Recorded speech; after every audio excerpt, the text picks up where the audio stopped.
Eu não sei se você sabe, mas a Escritura, ela é dividida em 66 livros. E esses 66 livros estão distribuídos dentre as duas porções que estruturam a Escritura Sagrada, que são denominados Antigo e Novo Testamento. O Antigo Testamento é composto de 39 livros e o Novo Testamento é composto de 27 livros. E cada um desses livros estão, por sua vez, alocados em uma categoria de livros. E no Novo Testamento nós observamos que o livro ou evangelho ou biografia sob a perspectiva de João, ele não está só nessa categoria de livros denominada evangelhos ou biografias. Nós percebemos que Mateus, Marcos, Lucas e João são compilados de uma perspectiva ou os relatos comprovados de modo empírico sobre a passagem de Jesus na terra.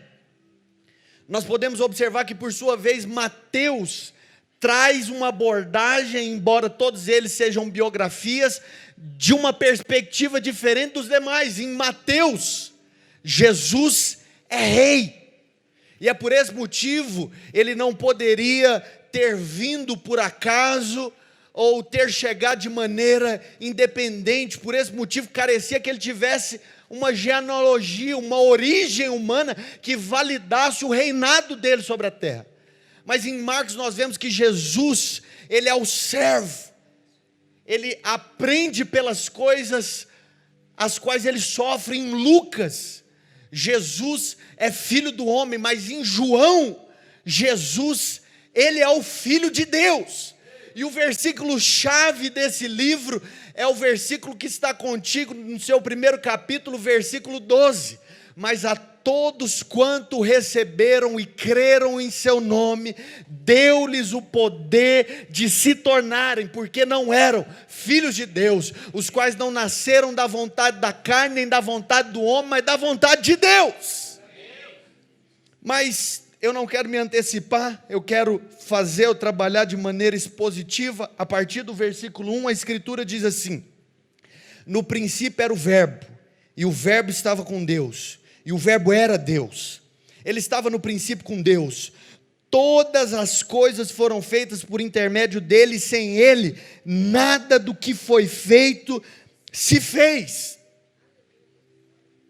Nós podemos observar que essa porção, ela antecipa os primeiros versículos de Gênesis.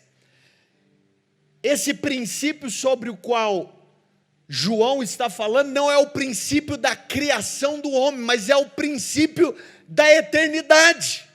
E com isso nós fundamentamos que Jesus, ele é o alfa, ele é o originador de todas as coisas. Ele não tem início, mas abre-se um parêntese, ele também não tem término de dias. Ele era, ele é e ele há de vir. Mas um outro princípio que nós observamos nesses 3 primeiros versículos é que Deus, ele não faz nada senão por meio da palavra e do Espírito. A Escritura está dizendo que no princípio ele era a palavra. E por meio da palavra, aquilo que não existia, veio a existir. Com isso nós fundamentamos algo que nós falamos em uma outra reunião, que a finalidade primária da palavra, da boca, da fala, não é a comunicação. A finalidade primária da fala é a criação. É pela palavra que todas as coisas são criadas. Provérbios capítulo 18, verso 21, a Escritura diz: a vida e a morte estão no poder da língua, e quem dela bem utiliza, vai comer do seu fruto. Deixa eu te dizer, eu sei que ao longo do nosso dia nós vemos muitas coisas com as quais nós não alegramos, as quais nós não desejamos. E acontece que muitos têm a seguinte postura: começam a amaldiçoar por meio do que estão vendo. Mas eu acredito que esse versículo nos leva a um patamar mais elevado. O Senhor nos faz de certo modo, e há implicitamente uma pergunta à luz dessa exposição. Eu não quero saber o que você está vendo, eu te faço uma pergunta: o que é que você quer ver? Às vezes na sua família, dentro da sua casa, está o maior pé de guerra. E aí, naturalmente falando, a sua abordagem ou a exposição deveria ser: a minha família é uma família destruída. Mas o Senhor não está perguntando como está a sua casa ou a sua família, mas como você deseja que ela esteja. Haja o que houver, a que tempo for, eu e a minha família serviremos ao Senhor. Pode ser que a luz do homem esteja caos, desolação, destruição, mas a luz da palavra, que é a verdade, é a vida, eu quero profetizar que a minha casa é uma casa que é como um jardim fechado, regado e cuidado pelo Espírito de Deus.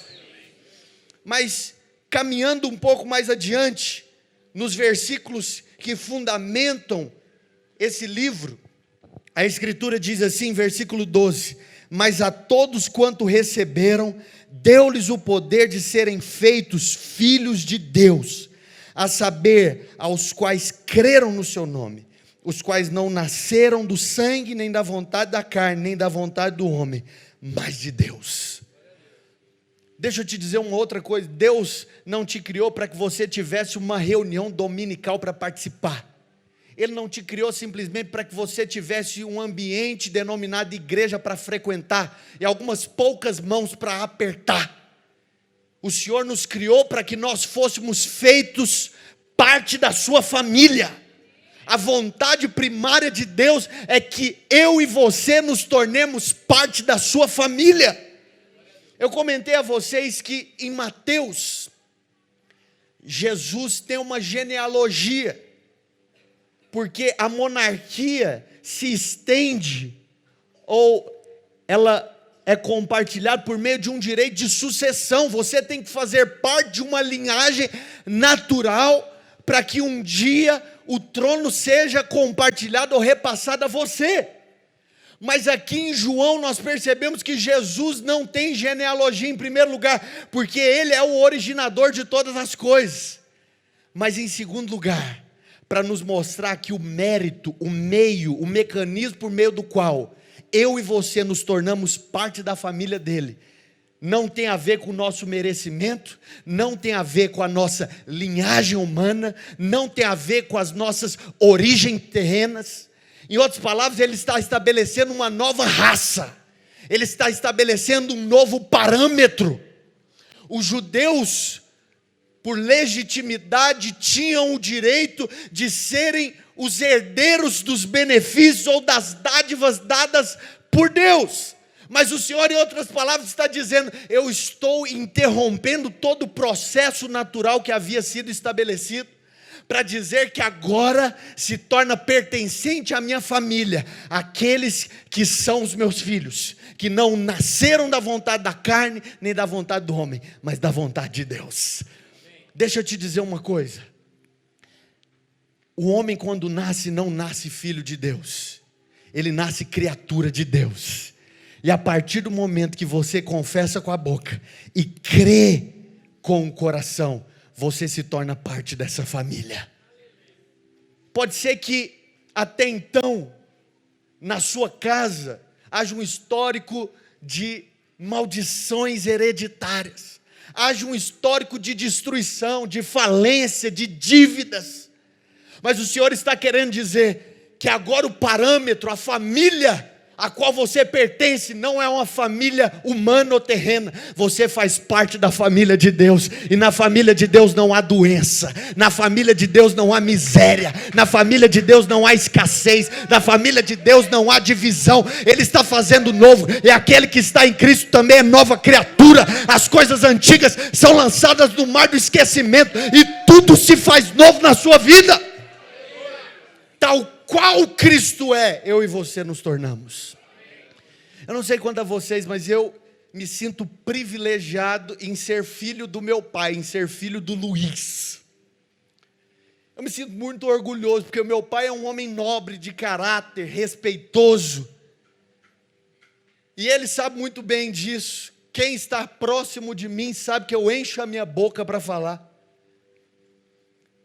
Se eu estufo o meu peito e me empolgo em dizer que sou filho do Luiz, muito mais eu e você deveríamos nos empolgar em dizermos que somos filhos de Deus, em dizermos que somos parte da família dele. Deixa eu te dizer uma outra coisa. Em João capítulo 14, versículo 8, Filipe questiona, aborda Jesus, pedindo para que ele mostre o Pai. Jesus, mostra-nos o Pai, e isso basta.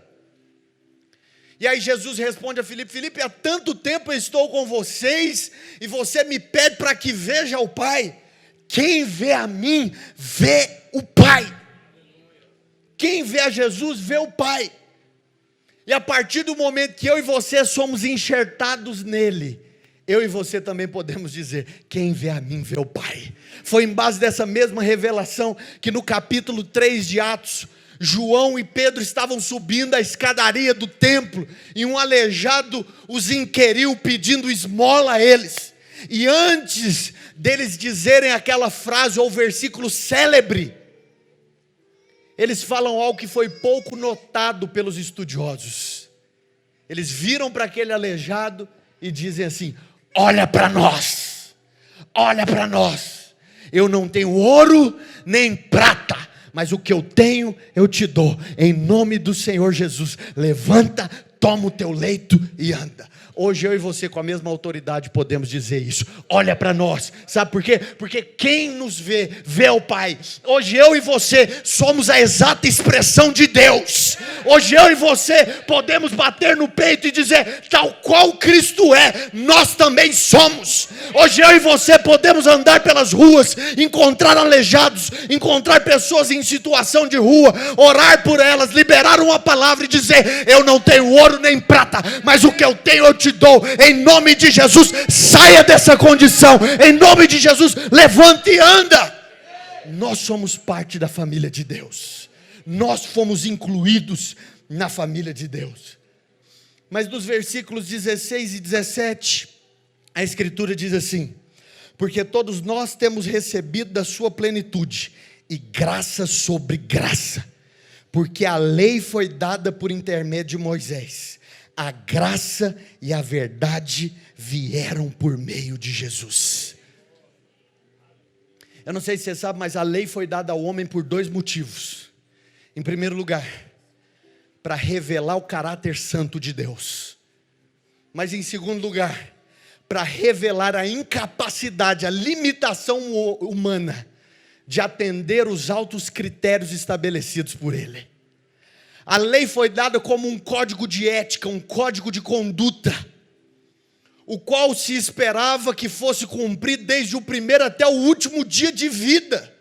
E se transgredisse uma sequer das leis, ordenanças, mandamentos, você já não estava apto a ser aceito. Mas a Escritura diz que a graça veio. E aqui nós precisamos ressignificar algumas compreensões sobre graça. Em primeiro lugar, a graça, ela não é apenas um cardápio que se oferece de maneira repetida. A graça é uma lente que se põe nos olhos de uma pessoa. Quem usa óculos sabe do que eu estou falando. Você é uma coisa sem óculos e outra com óculos. Os seus olhos se abrem. Quando você tem uma experiência com a graça, os seus olhos são descortinados. Não é a questão de um assunto ou de uma abordagem que se faz, é de um prisma por meio do qual se passa a enxergar a vida. Agora, um outro ponto é o seguinte: graça não é apenas favor imerecido. Por quê? Porque se graça fosse apenas favor imerecido, Jesus não teria graça. Por quê? Porque Jesus merecia todas as coisas. A graça veio muito mais do que para nos dar ou nos conceder o que eu e você não poderíamos fazer. A graça veio nos propiciar acesso a uma vida abundante. Jesus mesmo disse: eu vim para que tenham vida e a tenham em abundância. Não é só uma questão de te capacitar a fazer o que você não podia fazer, é te dar muito mais do que você conseguiria imaginar. Eu vim para que tenham vida e a tenham em abundância. E talvez aqui seja o parêntese para que nós trabalhemos uma outra mensagem daqui a algum tempo sobre a nova aliança.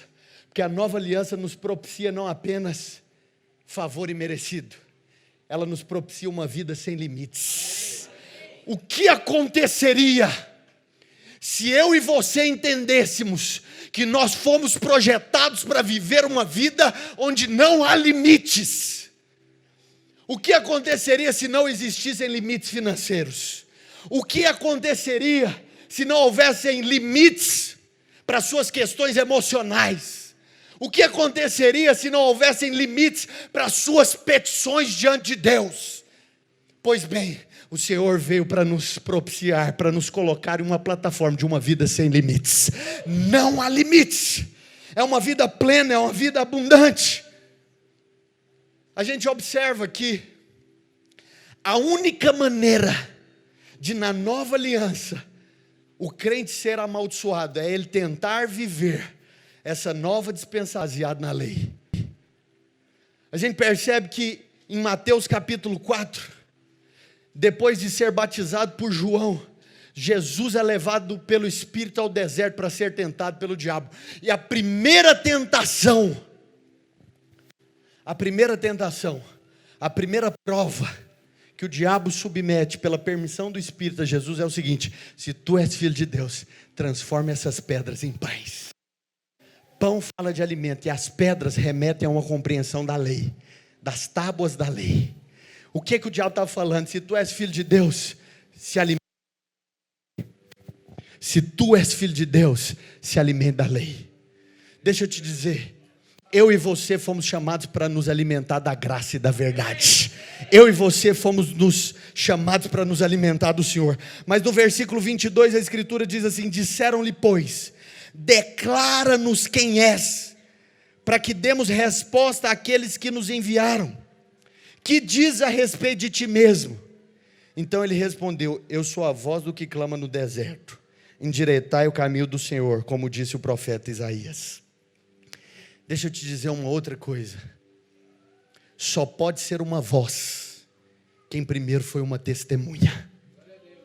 O Senhor não nos chamou simplesmente para replicar o que nós aprendemos. O Senhor me chamou e te chamou para compartilharmos uma experiência, para sustentarmos um testemunho. A palavra de Deus diz em Atos capítulo 1, versículo 8: mas recebereis poder ao descer sobre vós o Espírito Santo. Para quê? Para que você seja uma testemunha. A gente percebe que no caminho de Emaús uma experiência se desdobra. Tinham 2 discípulos andando no caminho de Emaús e eles relatavam os acontecimentos sobre a crucificação de Jesus. E até então a Escritura diz que, de certo modo, não muda nada. Mas de repente se põe sobre eles, ou no meio deles, um outro homem. E ele começa a compartilhar de tudo quanto ele tinha experimentado, de tudo quanto ele havia vivido. Depois dele desaparecer, qual é o relato desses 2 discípulos? Bem que quando ele falava, nos ardia o coração. Eu sei que muita gente compartilha teoria vazia, mas o Senhor nos chamou para compartilhar a verdade revelada. A gente percebe também, Atos capítulo 4, versículo 20, os apóstolos são açoitados. Depois de serem açoitados e perseguidos pelo nome de Jesus, o que é que eles dizem? Eles dizem o seguinte: nós não podemos deixar de falar daquilo que vimos e ouvimos. Nós não podemos deixar de compartilhar aquilo que nós recebemos da parte de Deus. Em Atos capítulo 9, o apóstolo Paulo tem uma experiência. Depois de ter uma experiência com Jesus, o que ele fala? Ele se levanta e começa a compartilhar de tudo quanto ele havia visto e ouvido da parte de Deus. Antes de ser uma voz, o Senhor te chama a desfrutar de uma experiência. Antes de Deus fazer algo através de você, Ele faz algo em você. Ele faz algo dentro de mim. Ele faz algo dentro de você. Por que é que nós nos reunimos aqui semanalmente? Seja nas casas, seja aqui nesse hotel. Porque nós estamos como que em uma concentração de um jogo. Nós estamos aqui recebendo da parte de Deus, nós estamos aqui sendo ministrados pelo Senhor, nós estamos aqui sendo tocados por Ele, nosso destino está sendo mudado. Quando nós saímos pelas ruas, nós não saímos para falar daquilo que nós aprendemos, nós saímos para compartilhar aquilo que nós recebemos da parte de Deus. Mas no versículo 29 a Escritura diz assim: no dia seguinte, viu João a Jesus, que vinha para ele e disse: eis o Cordeiro de Deus, que tira o pecado do mundo. Eu te faço uma pergunta: qual que era o testemunho de João? Ele é o Cordeiro de Deus, que tira o pecado do mundo. A primeira obra que Deus faz na vida de um homem é eliminar o bloqueio, a separação que havia entre Deus e o homem. É anunciar justificação pela fé e perdão de pecados. Eu não sei se você sabe, mas na antiga aliança, os pecados eles não eram eliminados de maneira definitiva. O pecado era apenas coberto. E uma vez por ano, o pecado novamente deveria receber como propiciação o sacrifício de um cordeiro, para que por mais um ano isso se estendesse. Mas quando João, o entendido da lei, vê Jesus, ele fala: esse é o Cordeiro de Deus. Mas ele não apenas cobre, esse é o Cordeiro de Deus, que tira de uma vez por todas e de uma vez para sempre o pecado do mundo. Deixa eu te dizer, hoje, você é tão santo quanto Jesus é santo. Você é tão puro quanto Jesus é santo, ou é puro. Hoje você tem livre acesso. Hoje quando Deus olha para você, Ele não vê a si mesmo ou você preso em seus pecados e delitos, Ele vê a Cristo. E por meio de Cristo, hoje eu e você temos livre acesso à presença de Deus. Mas eu e você fomos chamados para anunciar esse testemunho. Eu sei que existem pessoas que não anunciam o cordeiro, eles anunciam o leão, eles anunciam o juízo. Se arrependa para que você não vá para o inferno. Se arrependa para que as suas finanças prosperem. Mas a mensagem de João era: o Cordeiro de Deus tira o pecado do mundo. Os seus pecados estão pagos. O inferno não estará tomado de pessoas que não tiveram suas dívidas perdoadas. Pelo contrário, o sacrifício do Cordeiro foi suficiente para perdoar o pecado de toda a raça humana, de uma vez por todas e de uma vez para sempre. Mas no versículo 35 a Escritura diz assim: no dia seguinte estava João outra vez na companhia de 2 dos seus discípulos, e vendo Jesus passar disse: eis o Cordeiro de Deus. Os 2 discípulos, ouvindo dizer isso, seguiram a Jesus. Versículos 40 e 42. Era André, o irmão de Simão, dos 2 que tinham ouvido o testemunho de João e seguido Jesus. Ele achou primeiro o seu próprio irmão, Simão, a quem disse: achamos o Messias, que quer dizer Cristo, e o levou a Jesus. Olhando Jesus para ele, disse: tu és Simão, o filho de João, tu serás chamado Cefas, que quer dizer Pedro. Em primeiro lugar, nós observamos aqui que é impossível se encontrar com Jesus e não levar outras pessoas a Ele. Quando eu e você encontramos Jesus, inevitavelmente nós levamos outros a Ele. Nós vamos fazer uma viagem para São Paulo na conferência, e eu recebi muitos feedbacks dos irmãos dizendo assim: olha, nós encontramos um valor mais baixo, nós encontramos um horário mais confortável, e aí as informações eram trocadas simplesmente porque nós tínhamos encontrado umas condições ou voos melhores. E olha que a gente está falando só de um voo, de uma viagem. O que é mais importante? O que é mais empolgante? Saber de um desconto de passagem? Ou ter conhecido o Salvador do mundo? Ou ter tido uma experiência de transformação? Mas um segundo ponto que nós observamos aqui é que o homem não pode mudar a vida de ninguém. Só Jesus muda a vida de um homem. Quando Jesus encontra Pedro, André, o seu irmão, até o levou a Jesus, mas ele nada pôde fazer, ele só compartilhou uma informação. Foi Jesus quem teve o poder de transformá-lo. Tem muitas pessoas que vêm conversar conosco achando que nós temos poder de mudar a vida delas. Eu sinto te dizer, eu não tenho poder para mudar a sua vida. Por você eu nada posso fazer, mas eu posso me conectar a Ele, para que vida seja compartilhada. Quando Jesus vê a Pedro, o que ele fala? Você não é mais Simão, que significa vara verde. Agora você é Petrus, você é Pedro, e sobre essa pedra eu vou edificar a minha igreja. Quando nós nos encontramos com Jesus, a nossa vida é transformada. Mas no capítulo 2, o que nós observamos? Eu não sei quanto a vocês, eu já tive a experiência de viajar para o continente africano. E no continente africano, eles têm um costume muito legal. E agora que eu sou pai de menina, eu decidi adotá-lo aqui. Então, no Brasil, a partir de mim, vai começar a se praticar isso também. Que é a cultura do dote. Antes do casamento, de maneira propriamente dita acontecer, eles fazem uma cerimônia chamada alambamento. Isso lá em Angola. E no alambamento, o que acontece? A família da noiva, os tios, o pai e tudo mais, estabelecem uma série de exigências para poder se casar com aquela mulher. E aí o noivo, coitado, já casa endividado.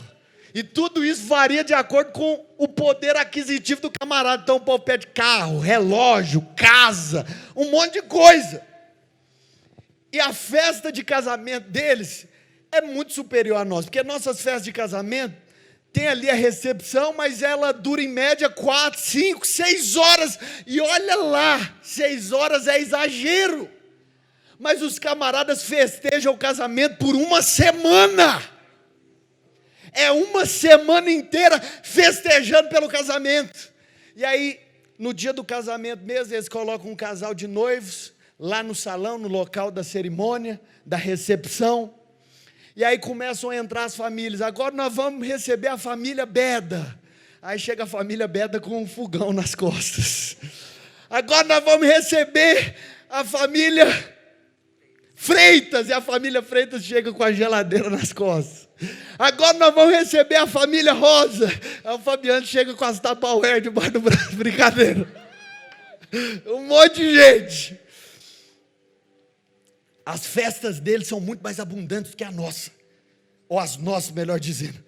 Em João capítulo 2, versículos 10 e 11, diz assim: E lhe disse: todos costumam primeiro pôr o bom vinho, e quando já beberam fartamente, servem o inferior. Tu, porém, guardaste o bom vinho até agora.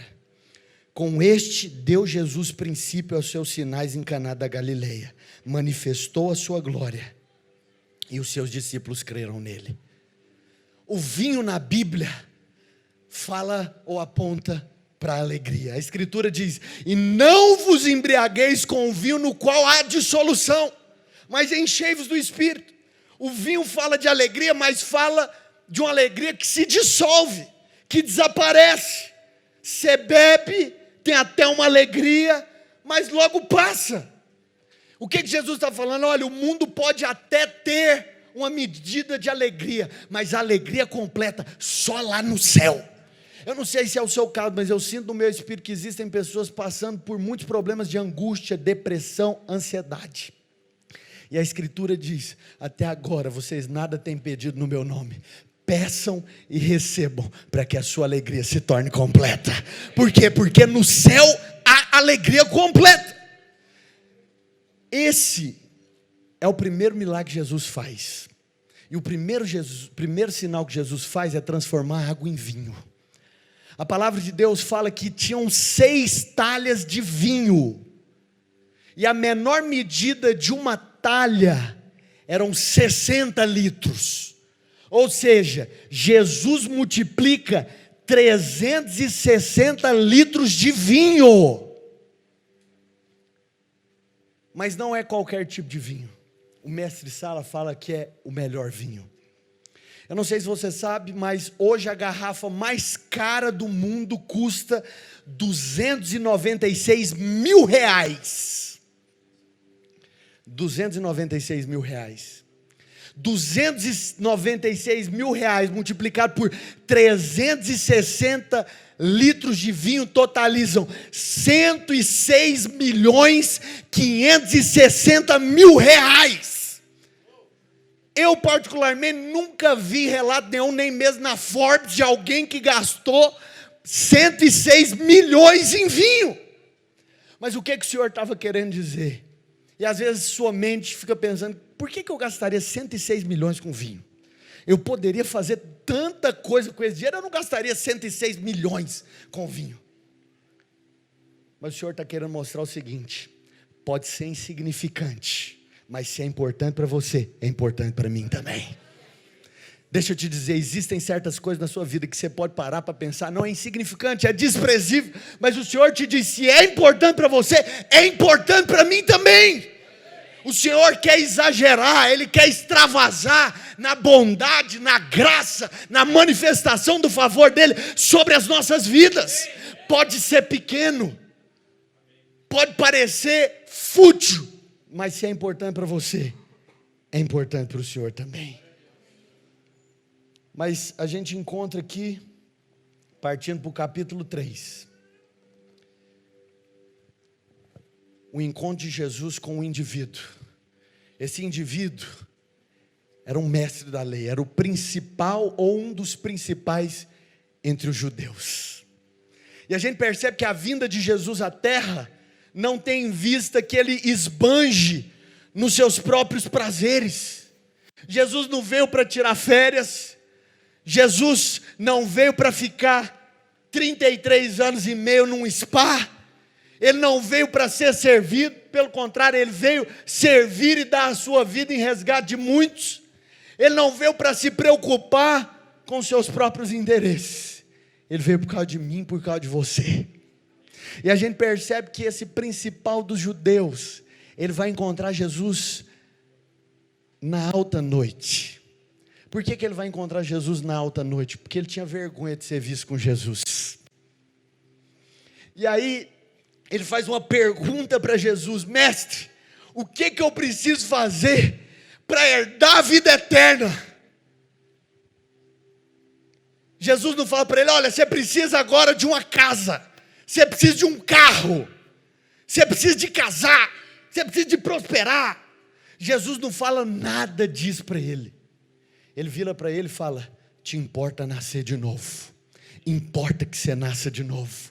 Sabe que as pessoas lá fora precisam? Elas não precisam de uma roupa nova, elas precisam nascer de novo. Deixa eu te dizer, a religião, ela pode até colocar uma roupa nova num homem velho, mas só o evangelho faz de um homem novo numa roupa velha. Só o evangelho é poderoso para mudar de dentro para fora. E eu não sei se você observa, mas é para esse camarada que Jesus fala o que nós podemos considerar o versículo mais importante ou mais conhecido da Bíblia. É para um religioso que tinha vergonha dele. Ele vira e fala: porque Deus amou o mundo de tal maneira que deu o seu Filho unigênito, para que todo aquele que nele crê não pereça, mas tenha a vida eterna. O pessoal da adoração pode vir. Deixa eu te dizer, tudo que eu e você precisamos é receber do amor daquele que pode nos dar a vida eterna. Mas no capítulo 4, eu encerro aqui, ele encontra uma mulher, no momento mais claro do dia, uma mulher que era considerada impura, que era desprezada pela sociedade. No capítulo 3, a escritura mostra que ele encontra um mestre da lei, mas no capítulo 4, a escritura mostra que ele encontra uma mulher que era quase que uma prostituta para a sociedade, para todo mundo ver, sem se preocupar com a reputação, sem se preocupar com os comentários. A palavra de Deus fala que o povo começa a dizer que os discípulos de Jesus batizavam mais do que os discípulos de João. Mas no versículo 4, do capítulo 4 de João, a escritura diz que Jesus, e era-lhe necessário atravessar a província de Samaria. Me responde uma coisa: Jesus tinha tudo. Aquele que poderia ou que podia sustentar o universo na palma das suas mãos, ele abre mão da sua glória por causa de mim e de você. E a escritura fala que era necessário, era importante, era imprescindível que Jesus passasse por aquele lugar. Aquela mulher já tinha experimentado de tudo, e ela se encontrava vazia. Jesus vira para ela: olha, essa água, esse estilo de vida que você está vivendo, ele é escasso, ele é limitado. Se você bebe dessa água, você vai voltar a ter sede, Mas eu quero te dizer que eu tenho uma água, e se você beber dela, você nunca mais terá sede. Pelo contrário, você vai ser uma fonte a jorrar para a vida eterna. Deixa eu te dizer, você já pode ter estado em vários lugares, você já pode ter tentado de tudo na sua vida, mas eu quero te dizer, o fim do homem é o começo de Deus. Eu sinto no meu espírito que existem pessoas diante de uma causa impossível. Um dos membros da equipe até compartilhou sobre isso. Mas se Deus agir na sua vida, ninguém pode impedir. Ele tem uma água para você beber, e se dela você beber, você vai ser uma fonte a jorrar para a vida eterna.